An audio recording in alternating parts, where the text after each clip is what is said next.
Hello दोस्तों, तो मैं आकाश कुमार स्वागत करता हूं आप सभी के प्यारे चैनल केयरवेल फार्मा में। तो आज के इस वीडियो में हम लोग बात करेंगे अपने subject pharmaceutical organic chemistry third यानी कि पीओसी थर्ड के टॉप 10 मैराथन क्वेश्चन के बारे में। यानी कि सिंपली अगर बात करें तो आज हम बात करने वाले अपने पीओसी थर्ड के 10 ऐसे मोस्ट इम्पोर्टेंट क्वेश्चन के बारे में जिनको अगर आप लोग करके जाते हो तो पास तो आराम से हो जाओगे, लेकिन अगर आप पूरी वीडियो को फॉलो करते हो तो आप लोग टॉप भी कर सकते हो। बाकी चलो अपने क्वेश्चन के बारे में बात करते हैं, लेकिन उससे पहले कुछ जरूरी बात है आपको समझना बहुत जरूरी है कि आपका ये पूरे के पूरे क्वेश्चन है, इनका सॉल्यूशन आपका ऑलरेडी कवर है। इसके अलावा जो आपकी 2 मार्क्स के निचोड़ वीडियो वो ऑलरेडी आपकी अपलोड है, तो उसको जाके आप चेकआउट कर सकते हो। तो एक बार मैं आपको दिखा देता हूं। जैसे जब आप जो है केवल फार्मा ऐप को डाउनलोड करोगे, आप प्ले स्टोर से या ऐप स्टोर से डाउनलोड कर सकते हो। उसके बाद देखो ये आपको मिलेगा आपका बी फार्मा 4 सेम का क्रैश कोर्स। अब यहाँ पे आपके सारे के सारे सब्जेक्ट हैं। तो पहले हम आते हैं आपके पीओसी थर्ड पे, और एक बार देख लेना भाई, स्किप मत करना, क्योंकि आपको कंफ्यूजन रहता है कि भाई कहाँ पे क्या कंटेंट है। तो देखो ये आपको दिख रहे होंगे, ये आपके मोस्ट इम्पोर्टेंट क्वेश्चन होंगे नॉर्मल वाले। फिर ये है आपकी पीओसी थर्ड की 2 मार्क्स की निचोड़ वीडियो जो ऑलरेडी अवेलेबल है, और ये है उसकी पीडीएफ, यानी कि पीडीएफ आपको यहाँ मिल जाएगी। इसके अलावा देखो यूनिट 1, 2, 3, 4 एंड 5, तो ये जो आपके यूनिट 4th एंड 5th है ये आपको यूट्यूब पर नहीं दिख रही होंगी, क्योंकि ये सिर्फ आपको केवल फार्मा ऐप के अंदर मिलती है। इसके अलावा जो सारी की सारी पीडीएफ है ये आपको वेबसाइट पे नई वाली नहीं दिख रही होंगी, क्योंकि ये सिर्फ आपको जो है केवल फार्मा ऐप के अंदर मिलती है। इसके अलावा देखो ये जो आखिरी में दिख रहा होगा ये आपके टॉप 10 मैराथन क्वेश्चन, यानी कि जो मैं आपको यहाँ पे बता रहा हूँ, और इसकी जो पीडीएफ है वो भी आपकी जो है यहाँ पे ऑलरेडी अवेलेबल है। तो आप इसको भी देखो यहाँ पे जाके चेकआउट कर सकते हो। तो आई होप अब आपको जो है सारा कुछ समझ आ गया होगा, और भाई अब आप बार बार पूछोगे नहीं कि कहाँ है कंटेंट, कहाँ है कंटेंट। आपका सारा कंटेंट जो है केवल फार्मा ऐप पे अवेलेबल है। तो बस आप ऐप में जाइए, इनरोल कीजिए, और एक जगह जो आप सारा का सारा कंटेंट देख सकते हो। बाकी ये सब्जेक्ट वाइज भी है, तो आपको अगर केवल एक सब्जेक्ट का पीओसी का चाहिए तो आप वो भी जाके जो है चेकआउट कर सकते हो। बाकी देखो जो भी जरूरी लेंगे वो आपको डिस्क्रिप्शन बॉक्स में और पिन कमेंट में देखने को मिल जाएगी। तो चलिए अब हम जो अपने क्वेश्चन के बारे में बात करते हैं। तो यहाँ पे हमारा पहला क्वेश्चन आता है, discuss in details about RS and DL system of nomenclature of optical isomer with suitable example. यानी कि यहाँ पे आपको जो है नोमेनक्लेचर सिस्टम बताने हैं। अब आपके सिलेबस में दो दिए हैं, यानी कि एक आरएस दिया है, एक डीएल दिया है। तो दोनों में से ये मानो कि बारी बारी से आता रहता है, लेकिन जो मोस्ट इंपोर्टेंट है वो आपका आरएस वाला है, तो भाई इसको ज्यादा ध्यान देना। लेकिन डीएल वाला भी आपका कम नहीं है, तो मैं यही बोलूंगा दोनों आप लोग करके जाना। बाकी देखो आरएस के अंदर कुछ टर्म्स आते हैं, सबका सीक्वेंस रूल किया आता है। तो अगर आप आरएस को डिटेल में करोगे तो ये अंदर की बातें ऑलरेडी आपके जो है कवर हो जाएंगे। बाकी अब आपको क्या बताना है कि देखो आरएस और डीएल में कौन सा हमारा पॉजिटिव होता है, कौन सा हमारा निगेटिव होता है, यानी कि डी पॉजिटिव है या डी निगेटिव होता है। और इसके अलावा जो हमारा आर है वो हमारे किसके साथ मैच करता है, यानी कि आर इज इक्वल टू हमारा डी होता है या फिर एल होता है, मतलब मार्क्स में, यानी कि नेगेटिव और पॉजिटिव में। ये आपको कमेंट सेक्शन में बताना है। तो ये हो गया आपका पहला नंबर क्वेश्चन, और ये आपका मोस्ट इंपोर्टेंट क्वेश्चन है, आप लोग अच्छे से करके जाना। देन आपका यहाँ पे सेकंड आता है, write a note on optical activity plus optical isomerism, racemic modification and partial and absolute asymmetric synthesis. यानी कि देखो यहाँ पे तीनों इसलिए दिए गए हैं क्योंकि देखो बहुत बड़े टर्म्स नहीं है, लेकिन हाँ एग्जाम में आपके बहुत बार आते हैं। और इसमें जो स्टार्टिंग के आपके दोनों, यानी कि ये और ये ना, ये तो मानो कि बहुत ज्यादा इंपोर्टेंट है और एग्जाम में मोस्टली टाइम देखने को मिल जाएंगे। तो ये आपको 5 या 7 मार्क्स में बार बार जो है देखने को मिल जाते हैं, और एक दो बार आपको जो है ये पार्शियल एंड एब्सोल्यूट वाला भी देखने को मिल जाता है।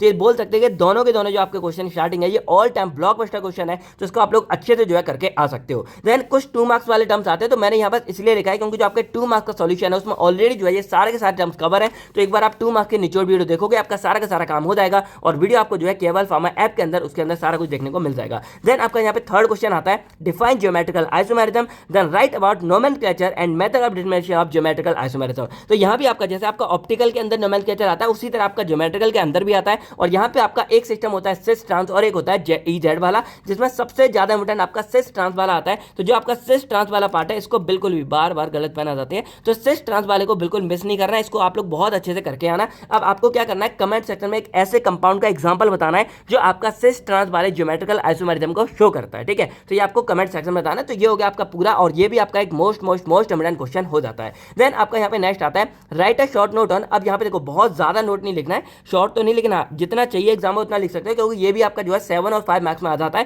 तो यहाँ पे सबसे इंपोर्टेंट आपका पहला आता है stereo isomerism in biphenyl compound, और इसका एक टर्म में बोल सकते हैं कि इसका नाम होता है एट्रोप आइसोमेरिज्म, और ये भी आपका बहुत ज्यादा इंपोर्टेंट टर्म है। इसके अलावा आपके यहाँ पे साइक्लोहेक्सेन हो गया या ईथेन हो गया, साइक्लोईथेन हो गया, इनके अंदर ना कॉन्फर्मेशन आते हैं, जिसमें एक चेयर फॉर्म आती है और एक आपकी बोट फॉर्म आती है। तो कौन सी ज्यादा स्टेबल होती है ना, ये आपको बताना होगा। तो ये पूरा फंडा होता है जिसमें चेयर वाली आपकी ज्यादा स्टेबल होती है। अब मैंने यहाँ पे लिख रखा है, वरना मैं आप लोगों से पूछता है ये क्वेश्चन। देन आपका यहाँ पे थर्ड आता है stereo specific and stereo selective reaction के बारे में। तो अगर देखा जाए ओवरऑल तो ये क्वेश्चन भी आपका बहुत ज्यादा इंपोर्टेंट है, यानी कि बोल सकते हैं कि यहाँ पे ये जो दोनों के दोनों क्वेश्चन है ये आपके मोस्ट इंपोर्टेंट हो जाते हैं। यानी कि ओवरऑल ये देखने को मिल रहा है कि जो आपके यूनिट नंबर 1 है और जो आपके यूनिट नंबर 2 है, ये दोनों की दोनों ये मान सकते हैं कि पूरी ही बहुत ज्यादा इंपोर्टेंट है, और एग्जाम में बहुत बार आपकी जो है ये यूनिट आती है। तो भाई इनको जो है अच्छे से करके जाना। देन आपका यहाँ पे थर्ड क्वेश्चन आता है, define heterocyclic compound, then write about its nomenclature and its classification classification with example. तो ये जो आपके हेटेरोसाइक्लिक वाला है ना, इसका जो बेसिक टर्म है कि भाई क्या होता है और इसके नॉर्मल कैसे कैसे करोगे, इसकी क्लासिफिकेशन क्या होती है, ये वाला बहुत बार एग्जाम में आता है, तो भाई इसको भी आप लोग अच्छे से करके जाना। देन आपका यहाँ पे नेक्स्ट क्वेश्चन आता है, right introduction, resonance, synthesis, chemical reaction and medicinal use of. तो यहाँ पे कुछ आपके कंपाउंड आते हैं जिसमें सबसे ज्यादा इंपोर्टेंट आपका आता है पायरोल वाला, देन आपका आता है थायोफिन वाला। तो ये दोनों ही आपके बहुत ज्यादा इंपोर्टेंट है, इसको अच्छे से करके जाना है। अब जो आपका पायरोल वाला है ना, इसमें ये भी आ जाता है कि भाई आपको जो क्या करना है कि पायरोल में एरोमेटिसिटी एंड रिएक्टिविटी को कंपेयर करना है। तो ये वाला पार्ट आपका पायरोल के लिए स्पेशली पूछा गया है, तो ये वाला पार्ट भी आप जो है अच्छे से करके जाना, ये बहुत ज्यादा इंपोर्टेंट हो जाता है। देन एक दो बार आपका जो है फ्यूरेन वाला देखने को मिल जाता है। देन आपका यहाँ पे नेक्स्ट क्वेश्चन आता है, right synthesis, reaction and medicinal use of pyridine, imidazole. अब देखो यहाँ पे ना और भी बहुत सारे रिंग है, आप बोलोगे सर इतने सारे दे दिए, तो यहाँ पे देखो 3 मैंने बताया, लेकिन 2 आपको बिल्कुल मिस नहीं करने हैं। इधर देखो कितने सारे हैं, तो इसमें बोल रहा हूँ कि जो आपके 2 मेन है, यानी कि जो आपका पायरिडीन है और जो आपका इमिडाजोल है, इनको बिल्कुल मिस नहीं करना है। ये आपके मोस्ट इंपोर्टेंट पार्ट हो जाते हैं और एग्जाम में बार बार आते हैं। और जो आपका पायरिडीन वाला है उसमें बेसिकली आपका जो बेसिसिटी ऑफ पायरिडीन वाला पार्ट है, ये बहुत बार आता है, तो इस पूरे को आप लोग देख के जाना। देन आपका यहाँ नेक्स्ट आता है राइट एंड नोट ऑन, तो इसको बोल सकते हैं कि शॉर्ट नोट आप देख सकते हो पायरिमिडीन, और इसमें ना 6 आपके कंपाउंड है, तो मेनली जो आपका पायरिडीन वाला है इसको देख लेना, बाकी थोड़ा बहुत आप नजर डाल सकते हो क्योंकि एक आध बार ये भी आपका एग्जाम में आ जाता है। देन आपका यहाँ पे नेक्स्ट आता है right A detail note on. अब यहाँ पे ना आपकी जो रिएक्शन आती है और ये नेम्ड रिएक्शन है, तो इनमें क्या होता है कि आपकी सारी रिएक्शन ये मानो कि कोई भी आपके एग्जाम में आ सकती है, तो इनमें जो 3 रिएक्शन है इनके आने के चांस बहुत ज्यादा होते हैं, जैसे आपका मेटल हाइड्राइड रिएक्शन हो गया, फिर आपका बॉफ किटनर रिडक्शन हो गया, या आपका बर्च एंड टेकन रिएक्शन हो गई। तो ये मान सकते हैं कि बहुत ज्यादा इंपोर्टेंट है। और जो आपकी पहली वाली है ना, इसको ये बोल सकते हैं आपके अलग से 10 मार्क्स में भी जो है बहुत बार एग्जाम में आ जाती है, तो इसको बिल्कुल मिस नहीं करना, इन तीनों को ही बिल्कुल मिस नहीं करना। अब इसके अलावा आपका आता है लास्ट क्वेश्चन, और इसमें ना कुछ आपकी रिएक्शन आ रही है, तो ये मानो कि भाई एग्जाम में ये बार बार आपकी घूम फिर के आती रहती है, जैसे आपका क्लेमेंसर रिडक्शन हो गया, या बैकमैन रीअरेंजमेंट हो गया, या आपका ओपेनहायर ऑक्सीडेशन हो गया, या आपका स्मिथ एंड क्लेंसर स्मिथ हो गया। तो इनको भी एक बार जो है नजर आप डाल के चले जाना। तो अब अगर देखा जाए तो हमने जो अपने पीओसी थर्ड के टॉप 10 मैराथन क्वेश्चन देख लिए हैं। बाकी देखो एक बात का आंसर मैं देना चाहूंगा, जैसे आप लोग को अगर लगता है ना कि भाई ज्यादा क्वेश्चन बता दिया या वो है, तो भाई एक बार अपने क्वेश्चन पेपर को उठा के देखो, और इसमें जितने क्वेश्चन हम यहाँ बता रहे हैं ना, वो सारे के सारे आपको देखने को मिलते हैं। इसके बाद जो आपका क्वेश्चन आने वाला है ना, उसको भी देखोगे, और आप अपने सीनियर से भी पूछ सकते हो। क्योंकि भाई एक बात बताओ मुझे, अगर मान लो आपके एग्जाम में RS सिस्टम आया है और मैं क्या बोलूँ कि भाई मैं RS वाला नहीं दिया, मैं DL वाला दूँ, चलेगा? क्योंकि भाई जो एग्जाम में आता है वो तो हम आपको क्वेश्चन बताएंगे ना, इतना बात आप भी समझा करो और सपोर्ट किया करो। तो यही थे दोस्तों आज के आपके 10 क्वेश्चन। अब चलिए एक बार रिवाइज कर लेते हैं। तो आपका RS एंड DL सिस्टम बहुत इंपोर्टेंट, देन आपका optical activity, optical isomerism same फंडा है, इसको देख लेना, जो आपका पूरा इंस्ट्रूमेंट बनता है। देन आपका रेस्मिक मॉडिफिकेशन हो गया, अच्छे देख लेना, इसको शॉर्ट में देख के चले जाना, ये आपका 2 मार्क्स के अकॉर्डिंग उस वीडियो में हो जाएगा निचोड़ बाड़ी में। देन आपका ज्योमेट्रिकल आइसोमेरिज्म बहुत इंपोर्टेंट, यानी कि देखो ये वाला बहुत इंपोर्टेंट, इनको शॉर्ट में देखोगे। इसमें आपका जो सिस ट्रांस आता है बहुत ज्यादा इंपोर्टेंट। देन आपका जो ये टर्म्स आते हैं ना, इसका ये वाला टर्म भी बहुत ज्यादा इंपोर्टेंट है, जैसे आपका स्टीरियो आइसोमेरिक बाइफिनल कंपाउंड हो गया, या कॉन्फर्मेशन वाला हो गया, या आपका स्टीरियो स्पेसिफिक एंड सिलेक्टिव हो गया,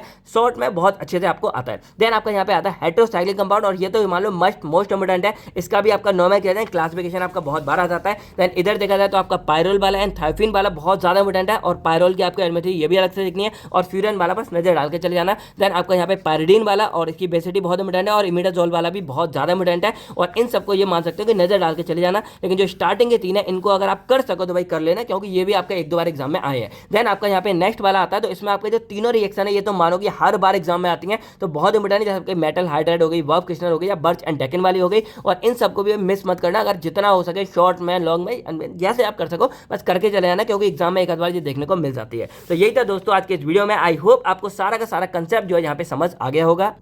बाकी एक बार मैं और बताना चाहूंगा, जो बच्चों को नहीं समझ आया, कि आपका जो इनका सॉल्यूशन है वो आपको केवल फार्मा ऐप के अंदर मिल जाएगा। ये पूरा का पूरा आपका pharmaceutical organic chemistry 4th same का है, जिसमें आपका ये इंपोर्टेंट क्वेश्चन, ये आपके 2 मार्क्स के निचोड़ वीडियो, ये आपके यूनिट हो गए, और एंड में आपको ये टॉप 10 मैराथन क्वेश्चन का सॉल्यूशन भी पूरा मिल जाएगा। और जो आपके क्वेश्चन है, जैसे मान लो यूनिट 1 के 2 क्वेश्चन है, तो इनका सॉल्यूशन आपको ये यूनिट नंबर 1 में मिल जाएगा, और आगे के 2 का आपका इनमें, आगे के 2 का इसमें, आगे 2 इसमें, ऐसे करके क्या है आपके 10 क्वेश्चन का आंसर जो है ऐसे करके पूरा मिल जाएगा। तो आई होप आपको सारा का सारा फंडा क्लियर हो गया होगा। अब अगर कोई भी डाउट्स आप लोग कमेंट करके पूछ सकते हो। बाकी मैं मिलता हूं आपसे बहुत जल्द नेक्स्ट वीडियो में। थैंक यू, टेक केयर, आप सब लोग अपना अपनी फैमिली का ध्यान रखिएगा। बाय बाय दोस्तों, जय हिंद दोस्तों, all the best for your exam.